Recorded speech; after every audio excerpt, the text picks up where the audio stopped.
Good morning students. Last lecture में अपन ने furan की कुछ रिएक्शंस देखी थी। आज कुछ बची हुई रिएक्शंस और बता रही हूँ मैं फ्यूरेन की। लास्ट अपन ने जो रिएक्शन देखी थी वो देखी थी उसकी रिडक्शन रिएक्शन। ओके, और रिडक्शन अपन ने करवाया था निकल पर H2 के साथ। ठीक है, आप पैलेडियम पर H2 के साथ भी करा सकती हो। तो ये टेट्राहाइड्रोफ्यूरेन बन गया था। ओके, इसी के साथ देखो और भी अगर फ्यूरेन की रिएक्शन देखें तो आप ये जो फ्यूरेन है इसको NH3 के साथ करा दो। NH3 के साथ जब कराओगे तो H2O निकल जाएगा, यहाँ से H2 और ये O, और क्या बन जाएगा, पायरोल बन जाएगा। ठीक है, इसी तरीके से अगर आप ये जो है आपका THF दैट इज टेट्राहाइड्रोफ्यूरेन, इसकी रिएक्शन भी अगर हम NH3 के साथ कराते हैं तो क्या निकल जाएगा, H2O निकल जाएगा, और ये क्या बन जाएगा, NH, जिसे मैंने आपको बताया भी था पायरोलिडीन बोलते हैं। ठीक है, तो ये दो रिएक्शंस भी आप बता सकते हो अलग से कि फ्यूरेन से अपन इनकी प्रिपरेशन करा सकते हैं। फ्यूरेन जो है इसी से आप थायोफीन की प्रिपरेशन भी करा सकते हो।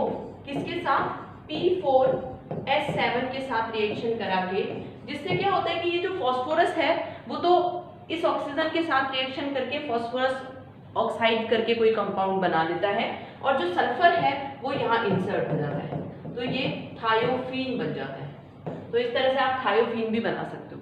तो ये अपन रिएक्शंस कर सकते हैं इनके साथ, फ्यूरेन के साथ। दूसरे जो हेटेरोसाइक्लिक कंपाउंड है वो बन सकते हैं।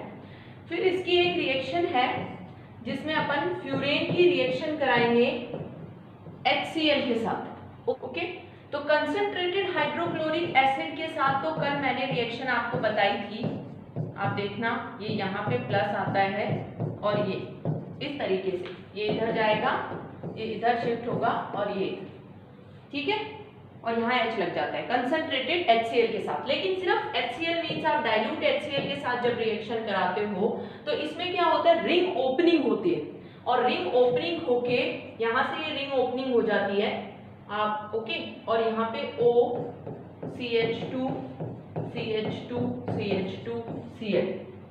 ओके, और ये जो कंपाउंड बनता है, ये जो कंपाउंड बनता है इसका नाम होता है टेट्रामिथाइल क्लोरोहाइड्रिन, इसका नाम होता है। तो सिर्फ अगर आप डाइल्यूट HCl के साथ रिएक्शन कराओगे तो जो रिंग है वो ओपन हो जाएगी, और यहाँ पे क्या बन जाएगा, टेट्रामिथाइल क्लोरोहाइड्रिन बन जाएगा। ये आप ध्यान रखें, रिंग ओपनिंग वाली रिएक्शन जो कि डाइल्यूट HCl के साथ होती है। ठीक है, इसी तरीके से अगर हम इस फ्यूरेन की रिएक्शन, ठीक है, और करवाएं एक्वस H2SO4 के साथ, ठीक है, मान लो यहाँ पे CH3 भी सब्स्टिट्यूटेड है, एक्वस H2SO4 के साथ अगर मैं इसकी रिएक्शन करवाऊंगी तो क्या होगा, ये ऑक्सीजन तो एलिमिनेट हो जाएगा, और ये वाले जो दोनों कार्बन हैं ये कार्बोनिल्स बन जाएंगे, CH3 C double bond O CH2 CH2 C double bond O CH3, इस तरह का कंपाउंड अपन को। तो ये भी एक रिंग ओपनिंग रिएक्शन है। तो ये रिंग ओपनिंग रिएक्शन को आप इनके प्रोडक्ट ध्यान रखो। जैसे एक HCl के साथ अपन ने कराई तो टेट्रामिथाइल साइनोहाइड्रिन मिला, एक्वस H2SO4 के साथ करा रहे हैं तो ये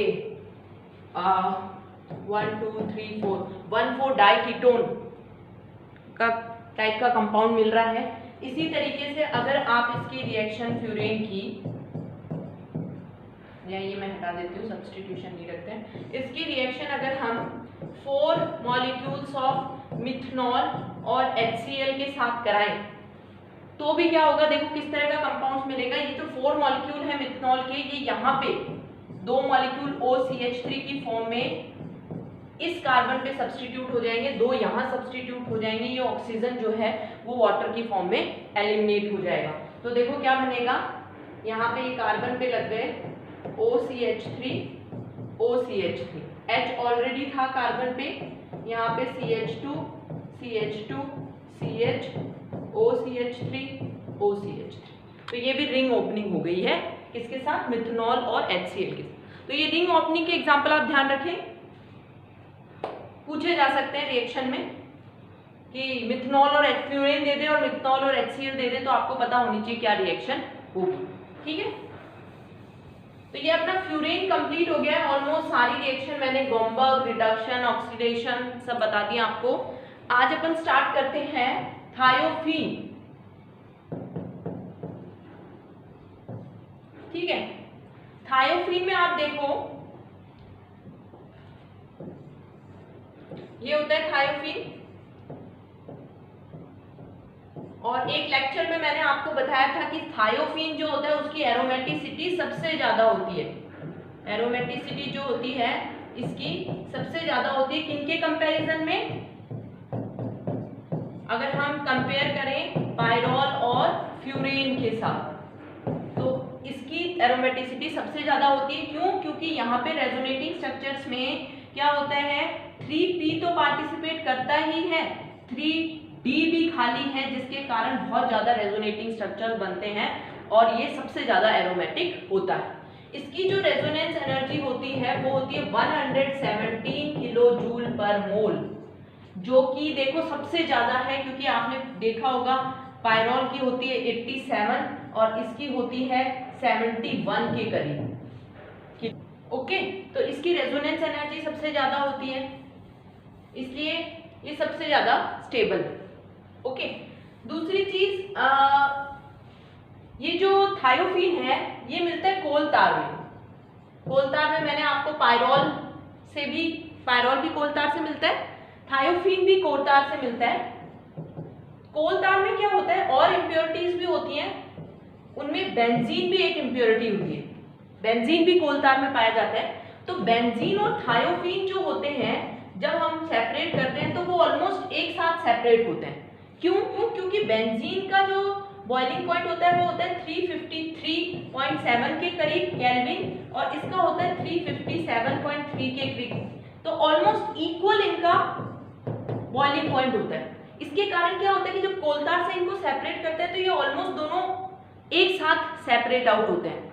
तो आप ये कह सकते हो कि अगर आपको थायोफीन कहीं पे है तो पॉसिबिलिटी है कि थायोफीन के साथ आपको किसकी इंप्योरिटी मिल सकती है, बेंजीन की, क्योंकि बेंजीन जो है वो थायोफीन के साथ सेपरेट होता है because of their same boiling point.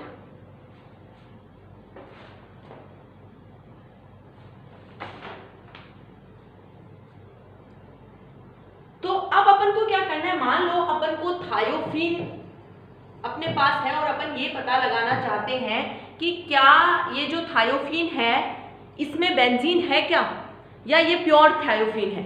इसके लिए अपन क्या करते हैं, एक आइडोफेनिन टेस्ट करते हैं।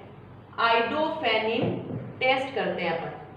आइडोफेनिन टेस्ट में क्या करते हैं अपन, इसमें अपन एक इसेटिन नाम का कंपाउंड होता है जो कि इंडोल से बनता है।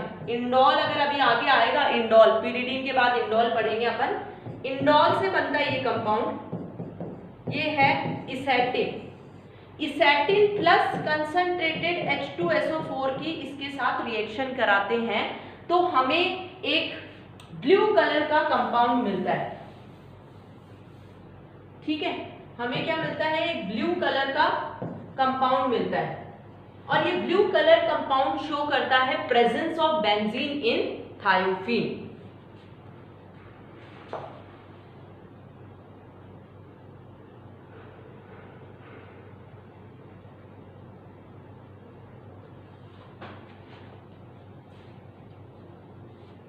ओके, अब अपन देखते हैं कि अगर बेंजीन है थायोफीन के अंदर तो फिर आप थायोफीन को सेपरेट आउट कैसे करोगे, है ना। हाउ अपन देखेंगे how to separate benzene from thiophene. Thiophene से आप उसको थायोफीन को कैसे सेपरेट करो, how to separate benzene from thiophene. तो देखो होता क्या है कि जो थायोफीन है उसकी रिएक्शन अपन किसके साथ करा देते हैं, कंसंट्रेटेड थायोफीन जिसमें कौन सी इंप्योरिटी है, बेंजीन है, उसकी रिएक्शन अपन करा देते हैं कंसंट्रेटेड H2SO4 के साथ, जिसके कारण क्या होता है, थायोफीन सल्फोनिक एसिड बन जाता है, थायोफीन सल्फोनिक एसिड बन जाता है।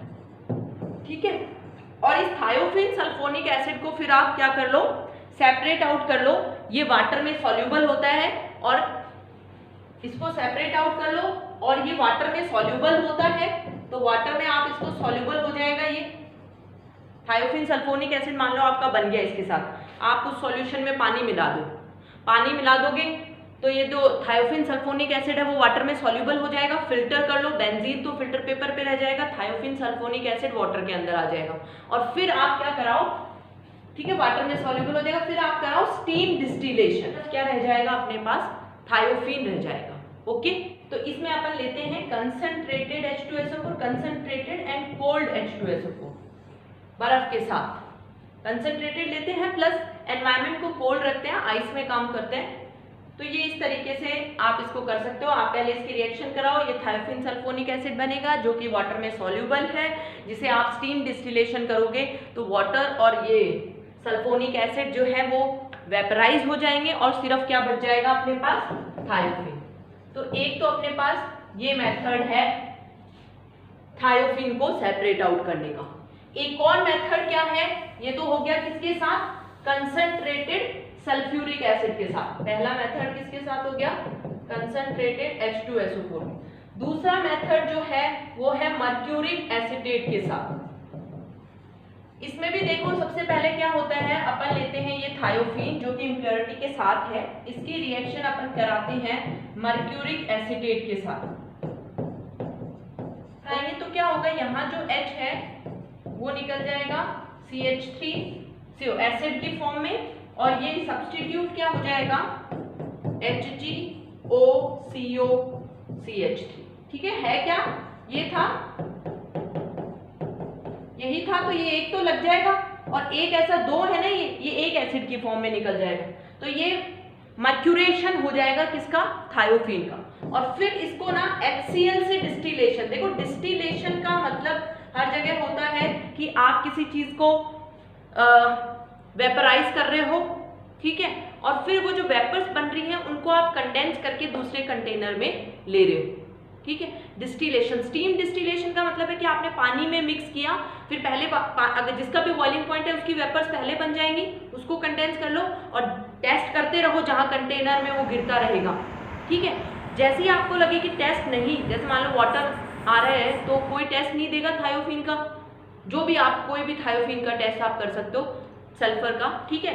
अब जैसे ही फिर सल्फर का टेस्ट देने लगेगा वो कंपाउंड, तो इसका मतलब वाटर नहीं आ रहा, अब थायोफीन की वेपर्स आने लग गई हैं। तो स्टीम डिस्टिलेशन में अपन वाटर के साथ कर रहे हैं और HCl डिस्टिलेशन में अपन उसको पहले HCl में मिक्स कर रहे हैं और फिर उसको बॉईल कर रहे हैं, तो उसके अकॉर्डिंग फिर वो जो वेपर्स बनती हैं उनको कंडेंस करते जाते हैं और यहाँ पे अपन को क्या मिल जाता है, थायोफीन मिल जाता है, ठीक है। तो एक पहले वाले में तो अपन ने वाटर से डिस्टिलेशन किया, दैट इज स्टीम डिस्टिलेशन, मतलब एक्वस सॉल्यूशन बना के और फिर डिस्टिलेशन, और दूसरे वाले में अपन ने HCl से डिस्टिलेशन किया, पहले उसका मर्क्यूरेशन किया और फिर HCl से डिस्टिलेशन करके हमें प्योर थायोफीन मिल गया। ओके, ये हो गए अपना, आप कह सकते हो ये मेथड ऑफ प्रिपरेशन में भी डाल सकते हो कि कोल तार से जो हमें थायोफीन और बेंजीन मिलते हैं उसमें से अपन थायोफीन कैसे सेपरेट करेंगे। ओके,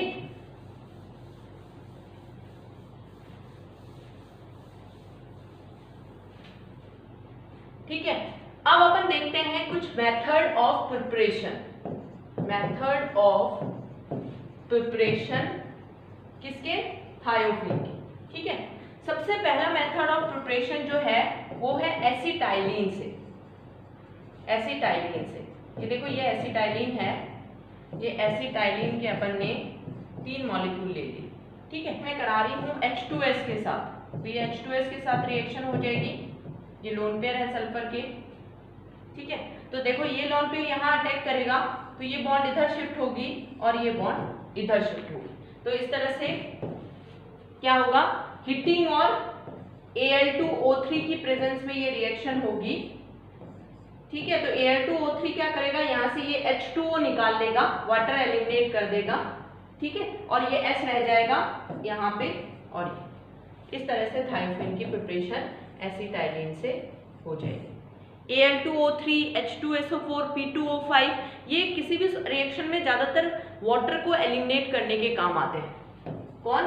Al2O3, P2O5, H2SO4 ये ज्यादातर रिएक्शंस में क्या निकालते हैं? वाटर। तो यहाँ पे ये H2O निकल जाएगा तो ये S इस तरीके से इंसर्ट हो जाएगा दो एसिटाइलिन में। तो ये हो गई इसकी पहली प्रिपरेशन। ठीक है, फिर अपन इसकी प्रिपरेशन जो है, जो अपन कहते हैं पाल-नॉर सिंथेसिस, पाल-नॉर सिंथेसिस अपन करते हैं 1,4-डाइकीटोन्स में। तो 1,4-डाइकीटोन में आप ऐसे बना सकते हो, ये 1 2 3 और ये 1,4-डाइकीटोन हो गया 1 2 3 4। ये पाल-नॉर है, मैंने पहले भी बताई है दोनों में ये रिएक्शन।